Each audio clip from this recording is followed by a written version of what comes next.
गाइजहरु welcome to my blog. आज चाहिँ हामी घुम्न जाँदैछु, होलिडे स्पेशल हो। त्यो माथिको डाँडामा अघि देखाएको छु तपाईँलाई, त्यो डाँडामा लाइक फलो गर्दै जानु होला लास्टसम्म ब्लग।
अझ कन्फ्युजमा हो क्या घालेगाडी जाने बाटो।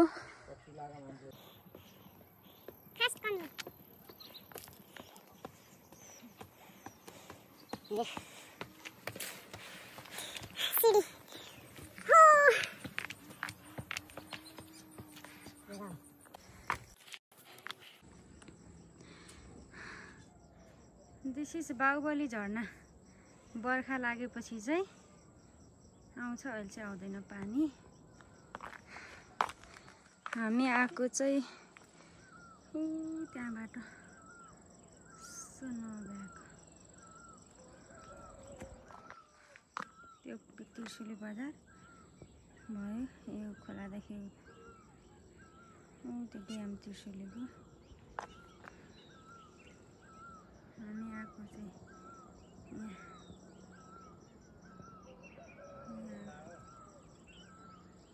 यहाँबाट आएको हामी चाहिँ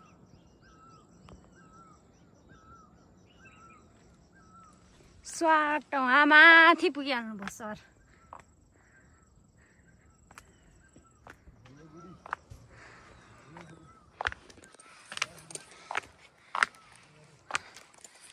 म चाहिँ यता भिडियो बनाउँदै हिँड्दै म पनि तँलाई भेटाउँछु है।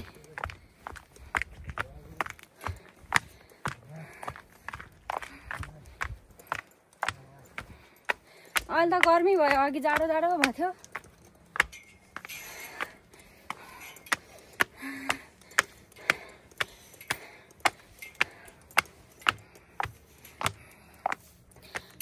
यहाँ के रहेछ डर लाग्दो खोल्छ है।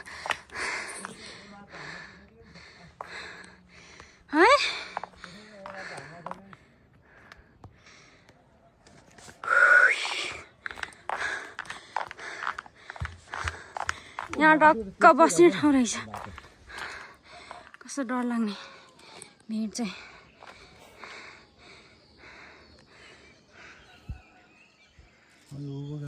त्यसै रहेछ। त्यहाँ हिँड्दै आयो स्कुल में आएर के अघि तिमी भन्दै गाडी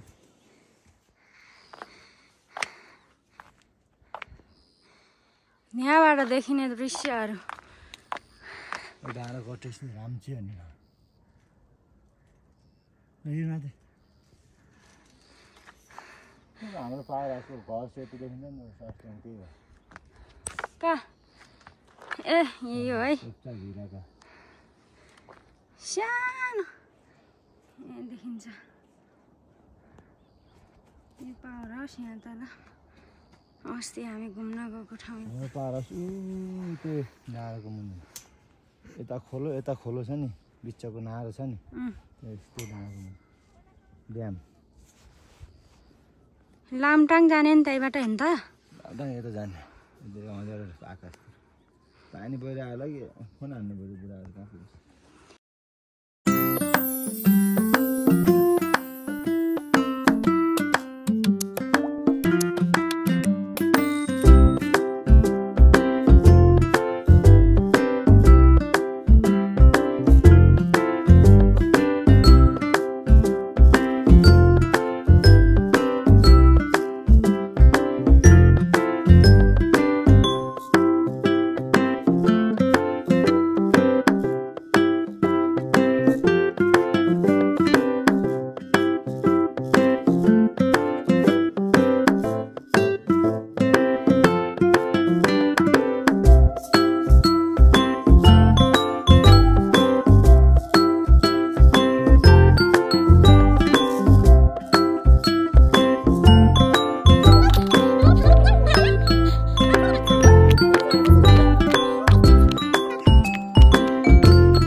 हामी बस्ने ठाउँ यहाँ चाहिँ अझै दामी देखिरहेछ उयो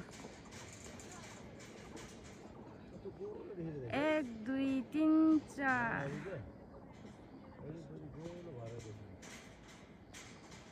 5 नम्बरको घर हाम्रो यो 1 2 3 4 5 फाइनल्ली होलिडे मनाउन त्यहाँबाट यहाँ आइपुग्यो हेर्दा नजिकै तर कति धेरै टाइम लाग्यो फाइनल्ली हामी चाहिँ जाने बेला भयो अब हैन गाइजहरु हामी चाहिँ जान लाग्यो ओरालो झर्दै छम त्यहाँ जाने हो फेरि यहाँ जाने यहाँबाट यहाँ जाने आउनु म पुग्छु अल्छी लाए ओरालोमा टोइ टोइ टोइ टोइ टोइ पारेर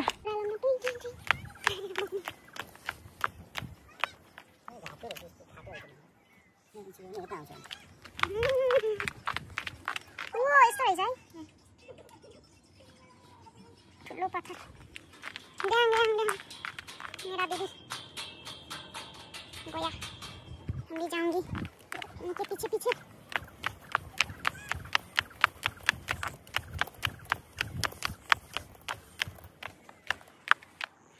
दामी देख्यो त जानु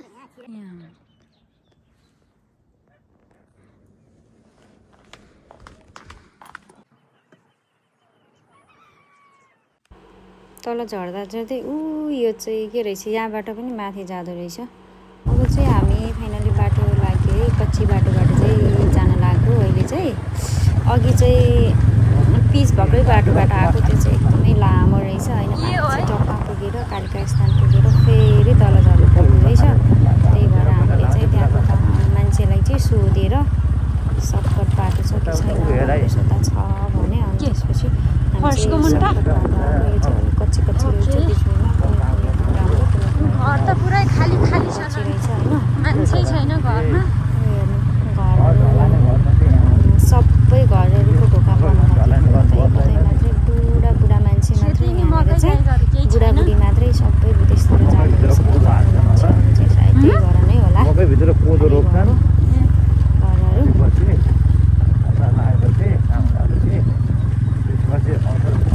मकै काट्छन् मुसिया गएर कोदो काट्छन्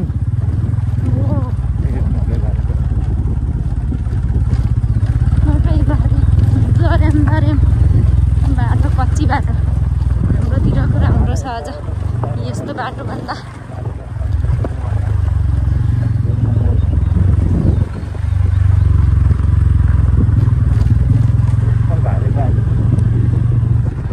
भाले कहाँ पाउँछ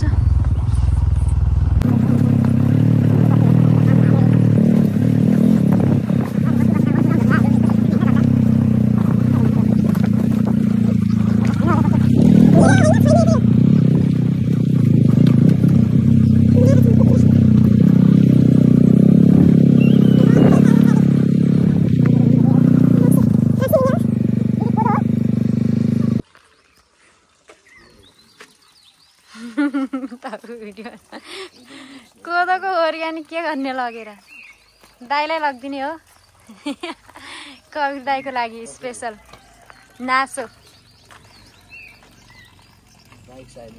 हामी पनि खाइदिनु हो ल साइड लाउनु साइड धेरै टाइम लाग्दैन होला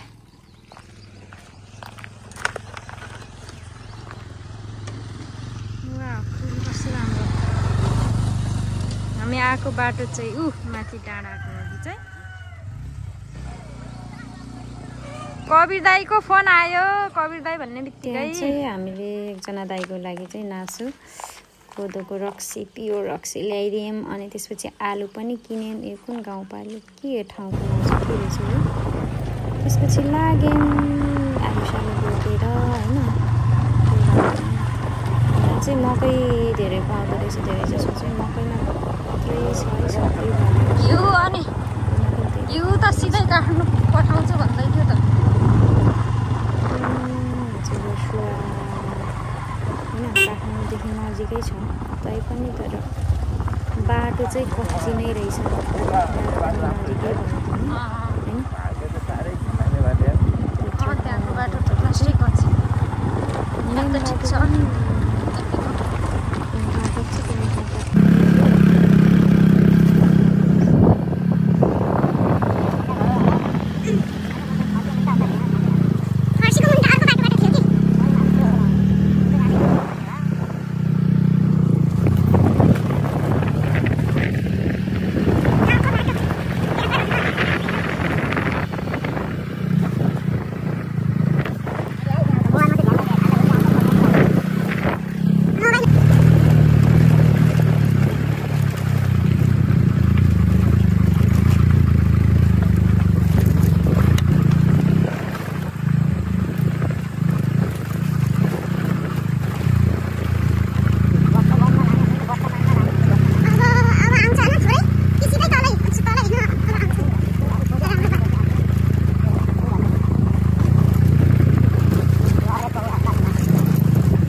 बेत्रावती बजार आइपुग्यौँ। अहिले चाहिँ यतापट्टि घुम्नु आएको, त्यो चाहिँ बेत्रावती बजार होइन, फर्क्यौँ।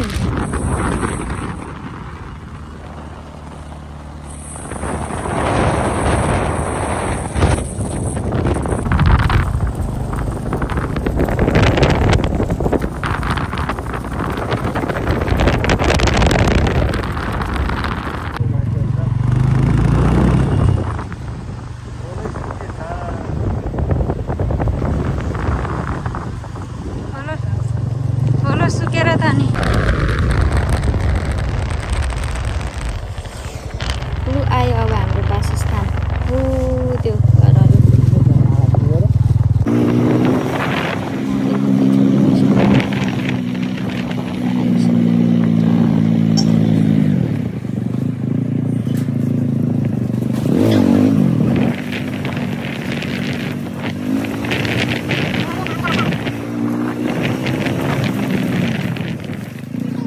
फाइनल्ली रुम पुग्यो होइन। उहाँ चाहिँ जानुभयो अफिसमा, अफिसको काम गरेर छिटो आएको हामी, त्यही भएर अन्तिमसम्म हेरिदिएकोमा धेरै धेरै धन्यवाद। लाइक, सेयर एन्ड सब्सक्राइब गरिदिनु होला। Tata, by by.